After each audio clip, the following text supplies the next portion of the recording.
का और अभावों का मूल कारण हमारी फैशन संस्कृति है और भगवान को नहीं भजना है। वैदिक चीज़ों से हम लोगों की समस्याएं समाधान करते हैं यहाँ पे। सनातन धर्म भक्ति, शक्ति और पूजन की परंपराओं से आम जन को रूबरू कराने के उद्देश्य से राजस्थान के बांसवाड़ा में बनेश्वर महादेव मंदिर के पास एक आश्रम की शुरुआत की गई है। यहाँ पर नियमित रूप से न सिर्फ जप तप किया जाता है बल्कि आम जन को भी सनातन धर्म के बारे में बताया जाता है। सनातन धर्म से जुड़े शास्त्र के बारे में बताया जाता है और किस तरह से भक्ति की जाती है, भक्ति में किस तरह की शक्ति है और साथ ही अपने इष्ट देव के प्रति जो आस्था है उस अपने इष्ट देव की किस तरह से पूजा करें और किस तरह से अपने सनातन परंपरा को निर्वाहित करें, किस तरह से अपनी सनातन परंपरा का नियमित रूप से निर्वहन करें और साथ ही शक्ति की भक्ति को अपने आत्मसात करने के तरीके को भी बताया जाता है।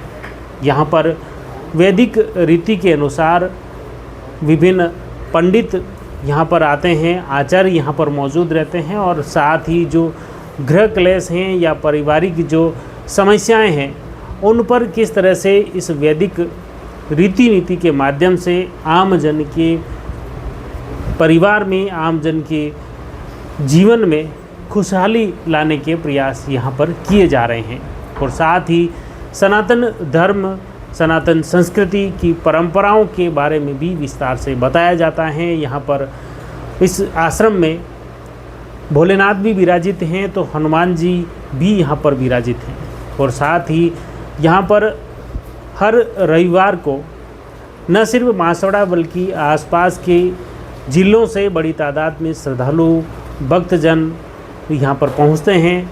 अपनी जो सनातन धर्म को लेकर जो सवाल हैं, अपनी जो जिज्ञासाएं हैं वे शांत करने का यहाँ पर उन्हें मौका मिलता है। आइए जो ये मुख्य रूप से जो आश्रम है इस आश्रम को लेकर जानते हैं यहाँ पर सेवादार से कि आखिर ये आश्रम कब से शुरू हुआ और इस आश्रम में किस तरह की गतिविधियाँ होती हैं। सुनिए। ये 2 साल पहले हुई थी इसकी स्थापना और ये वनेश्वर मंदिर के पास है बांसवाड़ा में। दीपक जी आचार्य हैं, वो करते हैं मेन इनका संचालन। दीपक जी आचार्य करते हैं। इसमें क्या गतिविधियाँ होती है? जैसे यहाँ पे साधना संबंधित होते हैं, मतलब जो लोग आते हैं उनको साधना हम सिखाते हैं, गायत्री संध्या सिखाते हैं लोगों को, ब्राह्मणों को। उसके अलावा विष्णु सहस्त्र नाम है, सब चीज़ें पूजा पाठ और साधना संबंधी चीज़ें होती है। एक मुख्य रूप से जो वैदिक जो रीति नीति जी पुरानी एक तरह से जी काफ़ी कम होती जा रही है, नई युवा पीढ़ी को जागृत करने का एक जी वही सिखाते हैं। वेद पाठ और विष्णु सहस्त्र नाम और वो सब हम चीज़ें सिखा रहे हैं यहाँ पे। आज के युग में अगर ये देखें तो वैदिक जो रीति नीति है या वेद शास्त्र है वो कितना उपयोगी है आम जनमानस के लिए? बहुत ही उपयोगी है। हमने कई यहाँ पे प्रयोग किए हैं लोगों पे और काफ़ी अच्छा उसका परिणाम आ रहा है। मतलब वैदिक चीज़ों से हम लोगों की समस्याएं समाधान करते हैं यहाँ पे आश्रम से और अच्छा पॉजिटिव रिजल्ट आ रहा है उससे। किस तरह की? जैसे कोई मतलब कोई मेडिकल कुछ हो तो हम लोग उसको मंत्र जाप करवा के ठीक करवाते हैं, कोई साधना करवा के करवाते हैं, ऐसी बहुत सी चीज़ें। ये मतलब यहाँ कोई वो शुल्क वगैरह नहीं, कोई शुल्क नहीं, निःशुल्क है। निःशुल्क है ना? जो भी श्रद्धा से आवे यहाँ हनुमान जी के यहाँ जी, निःशुल्क है। निःशुल्क है।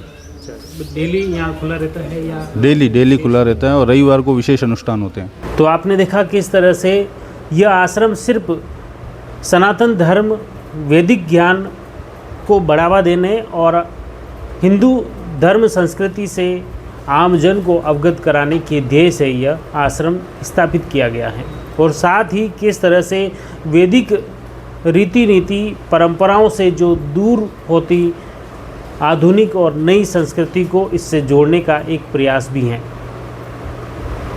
आइए इस आश्रम के संचालनकर्ता और पूर्व जनसंपर्क अधिकारी दीपक आचार्य क्या कुछ कहते हैं, सुनिए। वेद और शास्त्र ये पुरातन काल से, अनादिकाल से चले आ रहे हैं और जीवन निर्वाह से लेकर जीवनचर्या और समष्टि और व्यष्टि दोनों के कल्याण और पिंड से ब्रह्मांड तक के कल्याण और लक्ष्यों को पाने के लिए वैदिक संस्कृति का अगर अनुकरण किया जाए तो व्यक्ति अपने चरम लक्ष्य को हासिल कर सकता है। ये सनातन परंपरा है, लेकिन आजकल इसका थोड़ा लोप हो रहा है। तो आवश्यकता इस बात की है कि हम वैदिक दिनचर्या है, जो अपनी वैज्ञानिक पद्धति है, जो ऋषि मुनियों ने बड़े लंबे अनुसंधान के बाद देवी और दिव्य शक्ति को जागृत किया है, उनको अपन आत्मसात करके यदि आगे बढ़ें तो जीवन के लक्ष्य को पा सकते हैं। जो सनातन की जो परंपरा है, उस परंपरा में लोगों को आजकल कई सारे लोग बड़े बड़े धार्मिक अनुष्ठान कराते हैं, पूजा पाठ करते हैं, रोज़ाना दिनचर्या में पूजा शामिल है, फिर भी उनको लाभ नहीं मिलता है। उसका मूल कारण ये है कि सनातन परंपरा में केवल 5 ही देव हैं, पंचदेव उपासना है, और उन 5 देवों के सिवा के देवता है ही नहीं। तो पंचदेव उपासना रोज़ाना करनी चाहिए। जो पंचदेव हैं वो पंच तत्वों के शरीर जिनसे बना है, उनके अधिष्ठात्री देव भी हैं। तो अपने यहाँ गणपति हैं, सूर्य हैं, विष्णु हैं, शिव हैं और देवी है। ये 5 ही देवता हैं, और आप देखें कि इन 5 के ही अलग अलग रूप है, उनके अलग अवतार हैं। आप किसी की भी साधना करें, लेकिन रोज़ाना की दिनचर्या में पंचदेव उपासना ज़रूरी है। अगर पंचदेव उपासना अपन रोज़ाना करते हैं तो अपना जीवन सफल हो जाता है। और ये एक सिद्धांत है कि पंचदेवों में अपना जो प्रिय भगवान है, जिसके प्रति अपनी बहुत अगाध श्रद्धा है, बहुत ज़्यादा, यानी सर्वोपरि श्रद्धा का जो केंद्र है वो अपना इष्ट होता है। तो किसी एक इष्ट को आप मान के, प्रधान देवता मान के उनका पूजन करें, और साथ में 4 जो अतिरिक्त भगवान हैं, पंचदेव, एक तो मुख्य हो गए, इष्ट हो गए, और 4 देवता हो गए। तो जो सनातन परंपरा में हैं उनको ये चाहिए कि ये जो एक को इष्ट मान लें, इष्ट का यजन ज़्यादा करें, भजन ज़्यादा करें, और बाकी का भी कुछ कर लें, तो उससे बैलेंस बना रहता है।